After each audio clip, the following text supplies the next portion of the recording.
स्थैर्य, फलटणकरांचं हक्काचं व्यासपीठ। देवेंद्रजी फडणवीस साहेब यांचे मुख्यमंत्रीपदी निवड झाली आणि उद्या या महाराष्ट्रामध्ये युतीचं सरकार आता स्थापन होणार आहे। त्याचा उद्या शपथविधी होणार आहे आणि पूर्ण महाराष्ट्राने अतिशय ताकदीनं विश्वास ठेवून परत आपल्या युती सरकारला असं मोठं यश संपादन करून दिलं आणि या आत्तापर्यंत एवढा मोठ्या प्रमाणात युतीचं सरकार नव्हतं, एवढं मोठं यश आपल्या महाराष्ट्राने या युती सरकारने परत हे केलं, ताकदीनं मोठ्या यश मिळवलेलं आहे आणि त्यात सगळ्या पूर्ण महाराष्ट्रातल्या शेतकरी वर्ग, पूर्ण जनता, तरुण वर्ग सगळ्यांचाच पाठिंबा आपल्या युती सरकारच्या पाठीशी होता। सगळ्यात मोठं म्हणजे लाडक्या बहिणींनी अतिशय ताकदीनं या युती सरकारच्या पाठीशी उभं राहण्याचं महत्त्वाचं योगदान दिलेलं आहे आणि म्हणूनच उद्या या राज्याचे देवेंद्र फडणवीस साहेब आता मुख्यमंत्री पदावरती विराजमान होणार आहेत। त्याचप्रमाणे आमचे नेते अजितदादा पवार साहेब, एकनाथजी शिंदे साहेब हेही त्यांच्याबरोबर सहकारी म्हणून उपमुख्यमंत्रीपदी आणि सर्वच आमचं आता मंत्रिमंडळ लवकरात लवकर स्थापन होणार आहे। उद्या शपथविधीचा कार्यक्रम ठरला आहे, त्याबद्दल आता सर्वच महाराष्ट्रातील तमाम जनतेचा आभार मानतो आणि असंच सेवा करण्याची आपण संधी दिली त्या सरकारला, हे सरकार ताकदीनं महाराष्ट्रात काम करेल। शेतकऱ्यांचे प्रश्न असतील, बेरोजगार तरुणांचे प्रश्न असतील, ते निश्चितपणानं सोडवण्याचं काम आमचं युतीचं सरकार करेल एवढी इच्छा व्यक्त करतो आणि थांबतो। ते आदरणीय देवेंद्रजी फडणवीस साहेब यांची गटनेतेपदी आज निवड झाल्याबद्दल तमाम फलटण तालुक्यातील भारतीय जनता पक्षाचे, महायुतीचे सर्वच पदाधिकारी, कार्यकर्ते यांच्या वतीनं आज या ठिकाणी आपण आनंदोत्सव साजरा करतोय।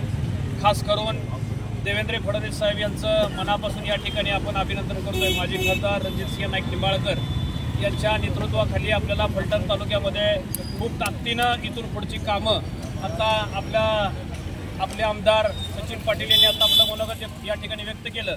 त्यामुळे देवेंद्र फडणवीस साहेब यांच्या काळामध्ये जे आपले पाण्याचे जे प्रश्न पूर्णत्वाकडे आपल्याला चाललेले आहेत ते पूर्ण करण्यासाठी खऱ्या अर्थानं देवेंद्र फडणवीस साहेबांची या ठिकाणी आपल्याला खूप मोठी मदत होणार आहे।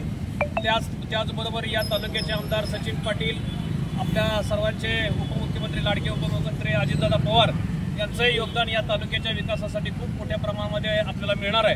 त्यामुळं आज या ठिकाणी आपण सर्वच भारतीय जनता पक्षाचे पदाधिकारी, कार्यकर्ते अत्यंत आनंदी आहोत की पुन्हा एकदा आपला महाराष्ट्राचा मुख्यमंत्री म्हणून देवेंद्र फडणवीस साहेब या ठिकाणी बसणार आहेत आणि तो आनंद या ठिकाणी आपण आज साजरा करतोय। त्याबद्दल तमाम फलटण तालुक्याच्या वतीनं मी देवेंद्र फडणवीस साहेब यांचंही मनापासून या ठिकाणी अभिनंदन व आभार व्यक्त करतो। महाराष्ट्रात उद्या महायुतीचं सरकार स्थापन होत असताना आदरणीय देवेंद्र फडणवीस साहेबांच्या नेतृत्वाखाली छत्रपती शिवरायांना अपेक्षित असलेलं जनतेचं राज्य, डॉक्टर बाबासाहेब आंबेडकरांना अपेक्षित असलेली लोकशाही आणि वीर सावरकरांना अपेक्षित असलेले स्वातंत्र्य ह्या युती सरकारकडून महाराष्ट्रातल्या जनतेसाठी नक्की मिळेल आणि आपल्या तालुक्यामध्ये आमदार सचिनदादा पाटील यांच्या रूपाने आपल्याला विकासाचं पर्व सुरू झालेलं दिसून येईल। एवढंच नाही तर आता तालुक्याला रणजितदादांची ताकद, त्यांच्याबरोबर अजितदादाची ताकद म्हणजे डबल दादांची ताकद मिळत असलेले निश्चितपणे या तालुक्यात विकास झाल्याशिवाय राहणार नाही अशी ग्वाही या निमित्ताने मी भारतीय जनता पक्षाच्या वतीने आपल्या सर्वांना देऊ इच्छितो।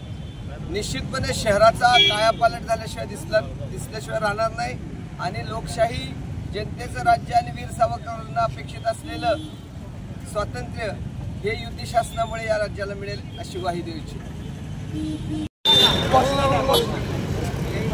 महायुतीचा देवेंद्र साहेबांचा, अजितदादांचा, रणजितदादांचा, सचिन पाटलांचा,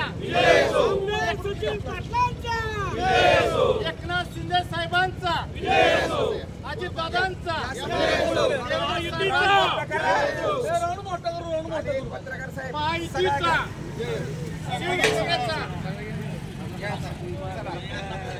एकच वादा, एकच वादा, आमदार सचिन पाटलांचा, आमदार सचिन पाटलांचा,